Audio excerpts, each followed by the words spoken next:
Isuk-isuk teh tadi nama rek si Duru ieu kakara ngahurungkeun seuneu coel teh barudak nyalampeur ieu teh kabeh babaturanna teteh Bella. Bel hayu cenah urang ngalapucuk teh da kamari teh meureunan barudak tos jaranjian. Ari si teteh Bella keukeuh hayang dianteur da sabab adina hayang milu. Ya geus atuh urang ka sawah heula ayeuna mah urang aprak-aprakan kela kostum ngahurungkeun hawu mah kudu dilaan heula ieu teh. Da ridu ari ka sawah mah make sarung mah. Sok naam atuh barudak geura mapah ti heula. Keun we ah mumpung barudak pre sakola urang diajak ngabolang heula ayeuna mah. Ieu teh ek neangan pucuk ka sawah tapi da lain di sawah batur neanganna mah. Tenang we dah henteu diteun saha wae. Hari satadinana mah abi moal milu ngan pada si Sujanang hayang milu. Hariwang atuh da aprak-aprakan ka sawah. Barudak leutik hungkul mah teu percaya mah hapekeun si Sujanang ka barudak kitu mah. Ah tuh tingali jalanana oge manikot turun meuntas kasusukan pokona mah lumayan lah nya baraya namanana oge ka sawah. Tapi datong salah baraya kikieuan teh barudak mah resep aprak-aprakan ka sawah kieu teh. Asa inget keur zaman-zaman abi kitu baheula keur budak keneh. Ayeteun di sisi jalan ieu loba pisan tangkal anu kieu jadi we hayang eureun heula. Saha nu apal coba tangkal naon ieu? Ieu teh tangkal Putri Malu atau Jukut Riut lamun di dieu mah disebutna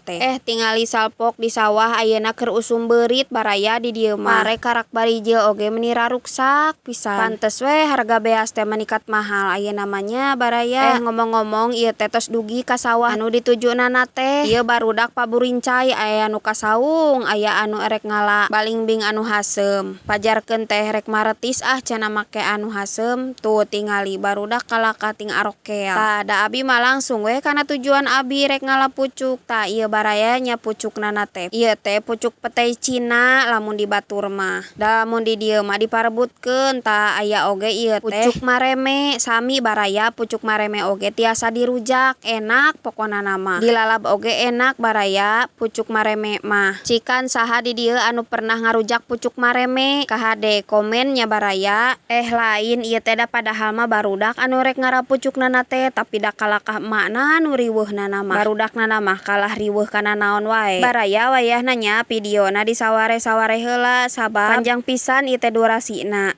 Enjing lanjut di part kadua.